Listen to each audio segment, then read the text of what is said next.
Well, this certainly wasn't on my bingo card for today, but Chrystia Freeland is a full-blown racist. Pierre Poilievre has literally come out and said it's not good if Justin Trudeau resigns. We actually want him to be voted out. The Bloc has completely cut ties with Justin Trudeau, which makes the Trudeau Liberal government completely vulnerable to a vote of non-confidence, especially with the rise of the internal Liberal rebel MPs.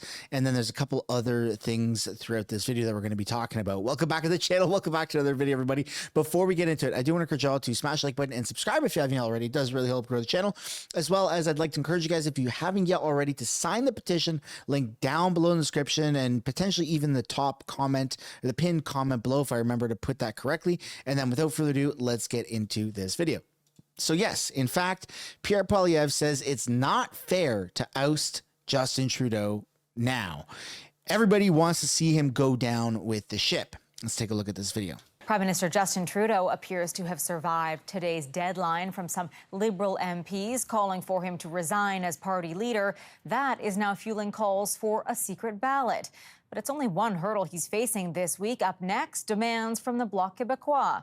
CTV's Rachel Aiello reports. Prime Minister Justin Trudeau's Liberals potentially losing the Bloc Québécois' support on future confidence votes. Conservative leader Pierre Poilievre is pushing Bloc leader Yves-François Blanchet to help him trigger a snap election. No increase in OAS, no supply management bill. Blanchet has delivered nothing for Quebecers. 5 weeks ago, the Bloc vowed to help keep Trudeau's minority alive if the Liberals helped pass two pieces of legislation. That offer expires tomorrow. As of today, neither bill is close to becoming law. And the government has offered no assurances it'll do anything to shore up Bloc votes going forward. So what happens next? Well, that's for the Bloc to answer. This coming as Trudeau dismissed today's deadline, set by dissenting MPs for him to resign. With their leader not heeding that demand, some of the more than 20 Liberal MPs who want change are now mounting calls for a secret ballot vote. This would help to ensure party unity and allow us to put this behind us. And are angling for the Prime Minister to reconsider who he's listening to in his inner circle. He's convinced he's the right guy. I think he's getting bad advice. While others say there's too much at stake to not get behind Trudeau if the next election could come at any time. I think we've got a great team. We need to be able to move forward. New polling suggests that half of current Liberal voters do support Trudeau staying on. 1/3 think he should step down. This is a group of voters who are really small, quite shrunken in terms of their size compared to, say, 2015, 2019, 2021, but they are pretty loyal. Compounding the frustration among Liberals is that there seems to be no consensus about what to do next, making this week's caucus meeting one to watch once again. Heather? Rachel, thanks. Yeah, I mean, this is going to be a crazy week, no matter how you try to look at it.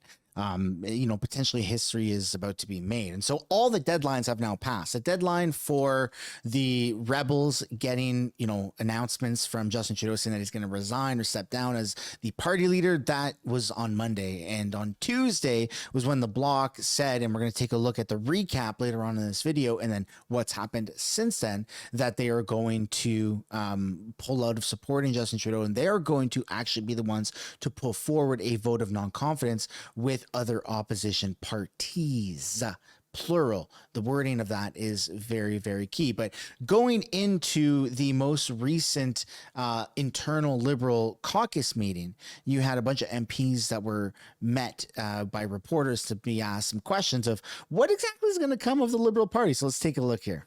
Canada-U.S. relations. Canadians seem to, according to polls, trust Mr. Poilievre to better manage that relationship under any future president, including Mr. Trump. What is your counter-argument to that? Well, first and foremost, all eyes are on the U.S. right now, and I'm getting ready, as other ministers, as the Prime Minister, to make sure that we can manage this situation, this relationship that is existential to us, and we will do so. We will be ready, and until then, I'm having conversations with Democrats, having conversations with Republicans, just doing my job as a diplomat. Though that question about whether it deserves its own minister responsible for that relationship, given you just said it's existential. It is existential. That's why what we've done in the past, and which has been really, really successful, is the Prime Minister is in charge of that relationship, and at the same time, all ministers have key parts to play, including, of course, dealing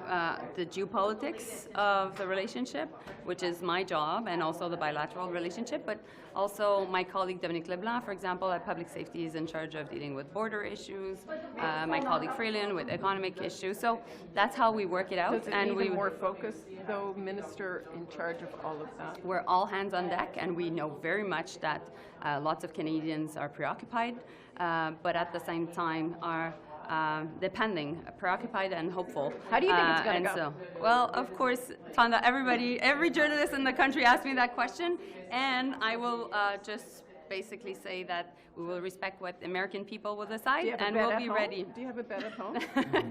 And you know what? I won't tell you. The Georgia election, not the state, the country. What is Canada going to do about that beyond expressing condemnation and all that? Thank you.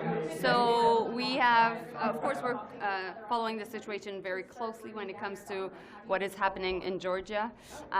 First and foremost, we are in contact with many observers, and there are real allegations of foreign interference by Russia in Georgia, and so we have very important concerns, and I'll be in contact with many of my counterparts, particularly European counterparts. On India, what's your next step on India? What's your next step on India? You have too many questions today. That's incredible. Your deputy is in front of the committee today on it. What's the next step for Canada on the India relationship? Well, I've said that we don't want confrontation with India, and we want them to cooperate to our investigation, so that's our position. Right. So I don't know, man. Mélanie Joly, she's what I've called the action figure of Canada. She live action role plays her role in Parliament. I just feel like it's always overly exaggerated. Block deadline. Where does this stand in terms of the block's deadline to move these pieces of legislation forward, and where are your conversations at? Yeah, well, as I've said from day one, we continue with those conversations. Since the House has returned, I've been having productive conversations with all of the House leaders, and I'll continue to do that. Well, what's the latest from your conversation with the bloc? Yeah, and then Sorry? What was the latest in terms of your conversation with the bloc? Where have you left it? Well, as I've always said, I don't discuss the contents of the conversations that I have. I don't negotiate in public, but I can tell you that those conversations continue. Says they're going to start talking with other opposition parties to start bringing down your government. How do you even go forward from this? Oh, there's always a way to go forward. Sorry, that doesn't answer the question. Why shouldn't there be a secret ballot? I've already answered that question. No, you're saying that you have open conversations. That doesn't explain why not a secret ballot. People speak their minds and speak their voices in the National Caucus in total confidentiality and in total respect for the diversity of opinions that we have. Are you scared of the result? That we have the pleasure of having. Are you scared of the result? I've just answered that question. I'm sorry. You haven't answered the question. I've just, You're talking about something different. You're talking about open conversations in caucus. Caucus members in the Liberal Party are asking for a secret ballot vote. What I'm telling you is that in the National Caucus, every week that we have the fortune of having one, we have great conversations, open conversations. People are not only able to, but are invited to speak openly, which we've done last week and which we'll continue to do, obviously, this week. Your caucus should have a secret vote just to clear the air. I think we had a good conversation at caucus, and I think we're ready to move on. So. You're already negotiating with the bloc right now about OAS? I think we're always trying to figure out ways to make this parliament work. You know, the Conservative Party under Mr. Poilievre essentially brought the parliament to a standstill. I think we are trying to figure out ways to actually make Parliament work. So. Do you think that some MPs, the fact that some MPs keep coming out, you know, to the media and saying we need a secret ballot, why not just have one, just get this settled? Like, you know, you can speak I think it pretty much is settled. We had a good conversation last week. I'm sure we'll probably have some more conversation tomorrow. But at the end of the day, I think this is largely settled and we're united and we're going to move on. So as you can see from these encounters, it just feels like every single time the reporters ask them, what's going to happen? How are you guys feeling internally? What's the relationships like? It just feels like they're in full panic mode and they're just trying to suppress it enough and stop talking about it that it'll just go away and disappear. But the reality is that it's not going anywhere. In fact, it's only going to ramp up more because we are potentially 24 to 48 hours away from the Bloc Québécois putting forward a vote of non-confidence where the Conservatives will obviously unanimously vote yes. So will the Bloc if they're the ones putting it forward. And then you could potentially have 30, 40, maybe even more of these rebel Liberal MPs come forward and vote. And that might just be enough to topple the government. And then we also don't really know Jagmeet's stance. He's been extremely, extremely silent on this. But that's my opinion, and I would absolutely love to know yours. And now let's get into some different press conferences where you have Liberal MP, the Minister for Women, Marcy Ian, introduces a new legislation requiring pregnancy counseling charities to disclose if they don't offer abortion or birth control. Earlier today, I tabled legislation in the House of Commons to amend the Income Tax Act and the income tax regulations to require organizations registered as charities that provide pregnancy-related counseling to disclose which services and support they do not offer in an open and transparent way. This means that registered charities that provide pregnancy-related information, advice, or services as one of their main activities and that do not provide abortion or birth control services or referrals for such services must be upfront in their public communications. Transparency is key to making sure individuals seeking help are not misled. In Canada, we have some of the most generous tax incentives for charitable donations. We have this system in place to encourage people to donate and support their communities, support their neighbors. However, we cannot let tax-assisted organizations put up barriers to information and access to care. Registered charities that receive tax benefits and provide reproductive health services to women need to be transparent about their services, information, and the advice they do not offer. Canadian women and girls have a fundamental right to choose what to do with their bodies. Everyone should have access to safe and consistent reproductive health services, including abortion. Although abortion has been legal in Canada for 3 decades, many people continue to experience barriers to it. Sexual and reproductive health is health care. Our government will always defend a woman's right to choose while working to improve access. Our government takes freedom of choice very, very seriously, and we believe that women should have the autonomy to make their own choices. It's imperative that anti-choice organizations are not putting the health and safety of young people and vulnerable women at risk. To me, it just feels like the Liberals are always looking to talk about very divisive points, but I don't really have too much to comment on that because I really want to segue into what the Bloc said for those that missed it earlier, where they are 100% looking forward to toppling Justin Trudeau's government. Here we go. Are you committing, just to be clear, are you committing to voting against the government on every confidence vote moving forward? It depends on the way it's written. You know, if it's against the values of Quebec in terms of language, in terms of secularity of the state, in terms of immigration, in terms of environment, we're not stupid. We will not go against what we are. This is why I say the most simple way to do it is a motion that says that the chamber, the parliament, removes its support, its confidence in this government, and that's the end to it. The tradition being what it is, the Prime Minister should walk to the house of the General Governor and say, okay, let's call an election. Wow, there you got it. There you go. He's ready to go. He's ready to rock and rumble. And then you got this additional clip here that kind of highlights more of those talking points. Are you open to another conversation?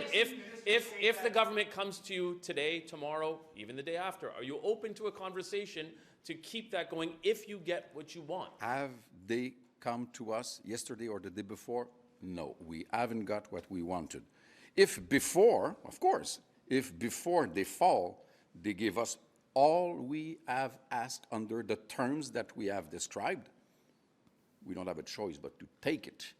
But we are not negotiating anything as we speak. We are negotiating with opposition parties in order to have the government be.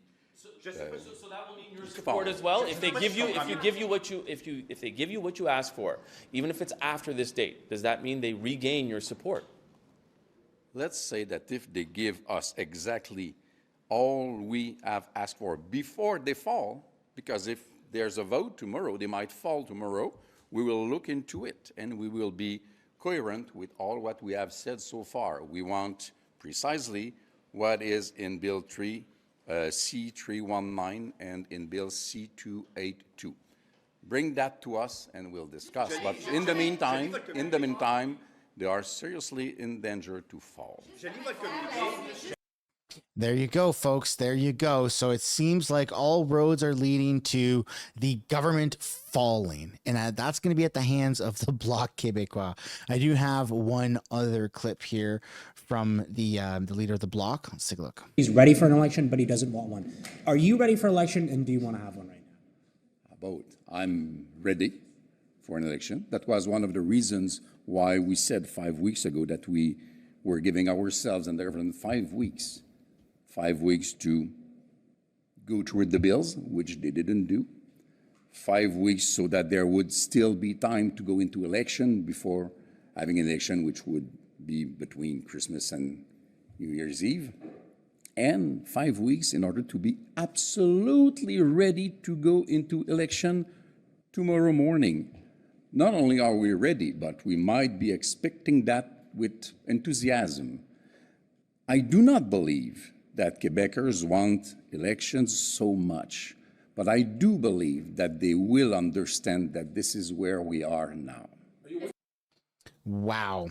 The fact that he said that he is not only ready for an election, but wants it goes to show just how serious the leader of the Bloc Party really is. And now let's shift things over to Chrystia Freeland, who gave a press conference here earlier. And I mean, it just makes her look even worse than she already looks, which is quite incredible because she's not a very popular individual right now. Last one, CBC.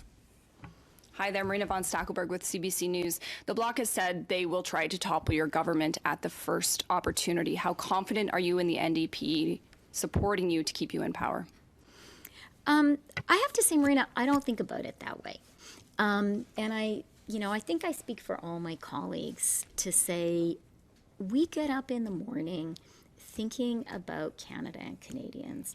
I think we get up in the morning really recognizing what a privilege it is to be an MP, to be a minister of the Crown, to be able to do your best to serve Canadians. This is a challenging time. It's a challenging time in Canada. It's a challenging time in the world. And each one of us is just trying really, really hard to do everything we can to support Canada and Canadians. I love that $730 per person with dental care number. You know, you guys see question period. It is not always such an enlightening or uplifting experience to participate in, and probably not to watch either. You maybe see our worst selves, but there are people in every party who I have a good relationship with, and who I believe have that same desire that I have, that same sincere desire to serve the people who elected them.